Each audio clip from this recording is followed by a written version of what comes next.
How to fix gallery video not playing on Android. Hi everyone, welcome back to our channel. This is Rose and in today's tutorial, I'll show you how to fix the issue of videos not playing in your gallery on Android. So without further ado, let's get started. First of all, ensure the video file is not corrupted. Try playing all the videos to confirm if the issue is specific to one file. Now you have to restart your device. Simply hold power button on your device and then swipe towards restart. This can resolve minor software glitches that prevent videos from playing. Now you have to clear cache and data of your gallery or any video player application that you have been using. Long press on your gallery icon and tap on I button. From the app info section, scroll down and tap storage uses.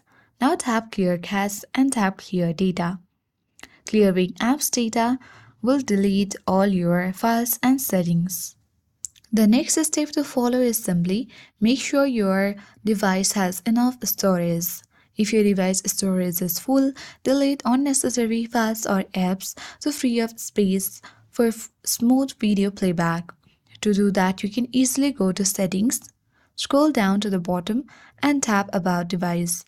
Tap on Storage and you can choose any unnecessary files or images. If none of this step work, you can use a third-party video player as well. You can download a reliable video player like VLC for Android from the Play Store and try playing your video there. You can even consult the professional support if your file is permanently corrupted. And that's it. If you found this video helpful, don't forget to like, share and subscribe. Thank you for watching and I'll see you in the next video.